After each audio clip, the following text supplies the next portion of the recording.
offense, he is the second quarterback. So we take a lot off our quarterback as far as protection and run game responsibility, and we put it on the center. So if you think about it, when he walks up the line of scrimmage every time, he's got two guys on each side of him, sometimes three if we got a tight end, or four if we got two tight ends. And he has to start. He's got to tell where everything's going to start. And like wherever he starts, everybody works out from there, if that makes sense. If he wants to start on the left side, then everything's going to work out from there. If he wants to start right in the middle, so he is really key. And there was one stat that I think it's PFF, Pro Football Focus, keeps, and it goes by how many times you run the ball and there's an unblocked player at the point of attack, which basically is saying when the O-line screws up, right? When we miscall the front or mis-ID or miscommunicate.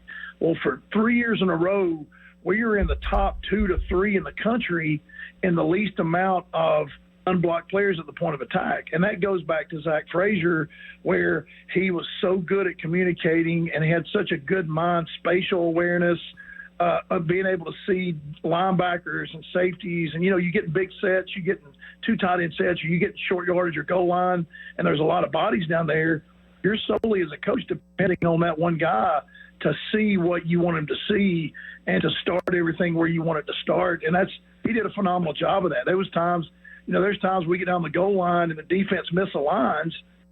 And, sometimes the defense will misalign, but they'll have too many on one side and you don't block them, right? Well, there's several times where he goes up and he sees the misalignment and he changes the mic call and he gets us a hat on a hat. We walk in untouched, and everybody's applauding the running back when really it was him coming up and seeing where the defense misaligned and fixing things. And I think that's where on the next level that kind of stuff is going to be something that's going to really be invaluable to those guys in the NFL, of his ability to stay calm and to be able to see defenses and to be able to make the mic call. I think that's something that's really going to help him.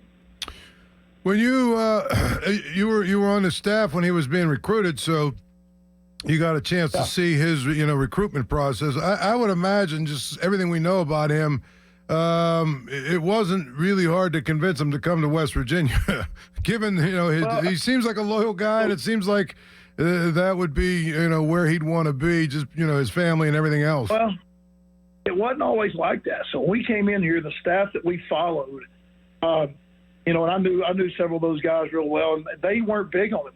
They thought he was too short. They wasn't really recruiting him. And, and he didn't there's a lot of things that went on that he didn't like it up here. He wasn't he wasn't a shoe-in, man. When I got here, he was like, he was a junior. He was like, I don't know about West Virginia. I got these other places recruiting me. So we really had to buckle in. I had to buckle in and get to know him and show him that we were different and we really wanted him. Because, sometimes with in-state recruiting, some people think that you don't have to try. But, we've made a point here in West Virginia where we're going to try to keep the best kids in the state, and you have to recruit them.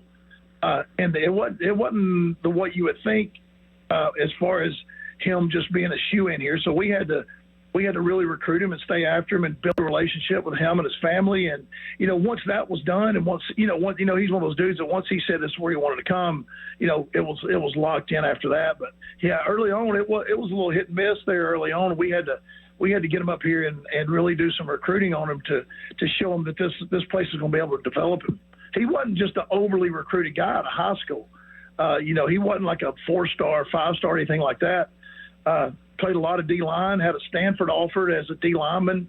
So he's always been a really active player, but he's developed himself to a 5-star player through the weight room and nutrition and film study, and just a very devoted, very he's almost military style in the way he approaches every day. He's getting up at 5:30 every morning. He's gonna do the same thing every day. He loves structure and just really feeds off structure, which really is going to make him a good NFL player.